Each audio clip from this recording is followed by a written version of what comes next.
Bismillahirrahmanirrahim. Assalamualaikum warahmatullahi wabarakatuh. Halo, halo. How are you, student?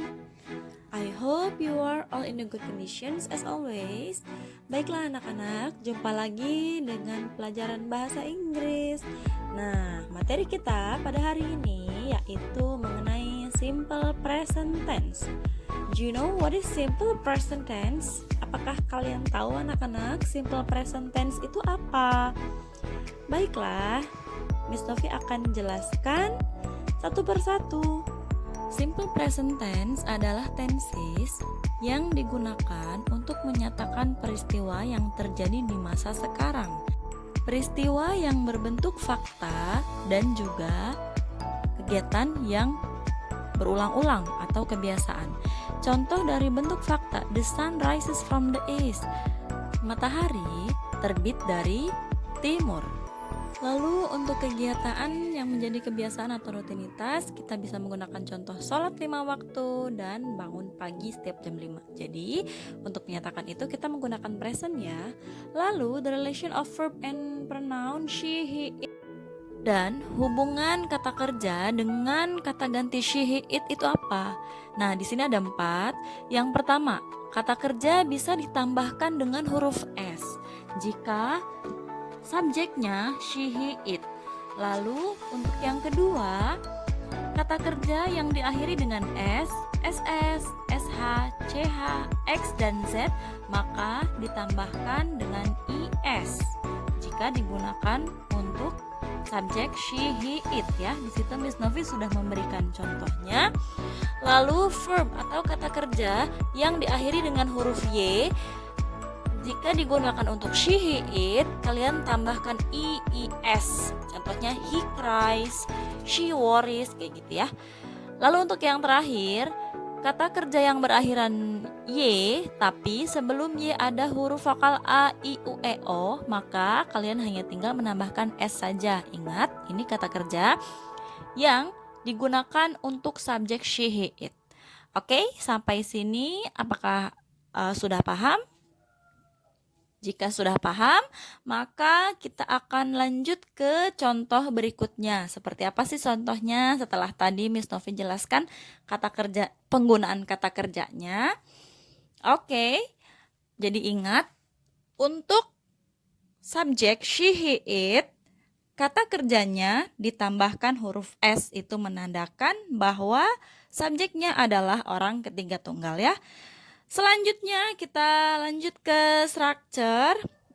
Structure dari simple present tense adalah subject plus verb 1 plus complement, ini untuk bentuk positif. Lalu bentuk negatifnya subject plus do not atau does not, tergantung subjeknya siapa, plus verb 1 dan complement. Lalu untuk interrogatif subject do not atau does not, verb 1 plus complement. Nah, di situ Miss Novi sudah berikan contohnya ya. Jadi hanya tinggal mengikuti rumus saja. Yang tadi contoh untuk fakta atau general truth. Lalu yang kedua ini contoh untuk habitual action. Di sini Miss Novi mengambil kata kerja go.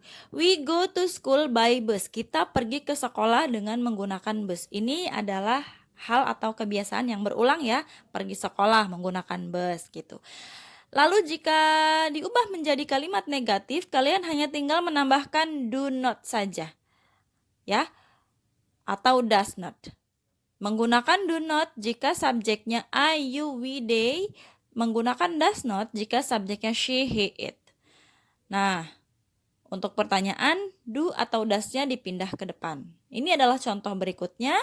Untuk kalimat positif, he likes, karena he, jadi like-nya ditambahkan huruf S ya.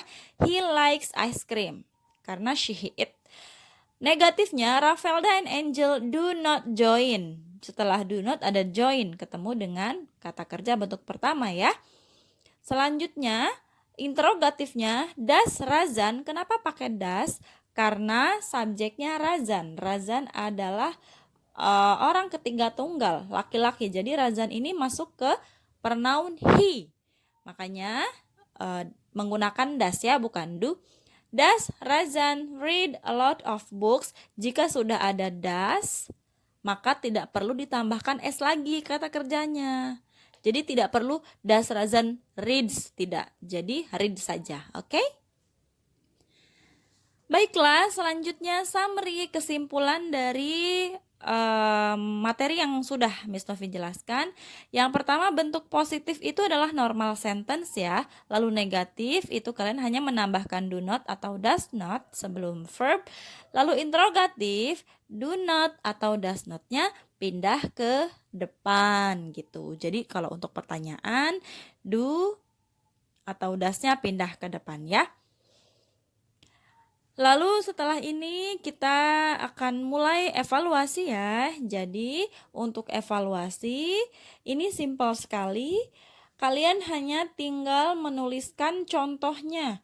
Jadi membuat contoh dari simple present dalam bentuk positif, negatif, dan interrogatif.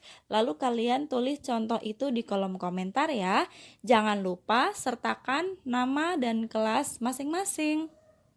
Dan jika ada pertanyaan mengenai materi, kalian bisa langsung tanyakan ke grup ya, supaya lebih jelasnya. Oke, next is daily examinations. Well, students, prepare yourself for daily examination next week. Karena minggu depan kita akan mengadakan ulangan harian dari materi pertama hingga materi terakhir, yaitu hingga pertemuan hari ini. Jadi silahkan persiapkan diri kalian masing-masing untuk ulangan harian ya. Jangan lupa jika ada materi yang belum dipahami dari materi pertama sampai yang sekarang, boleh silahkan ditanyakan ke grup ya, atau boleh private chat juga. Okay, thank you. This is the end of our meeting today.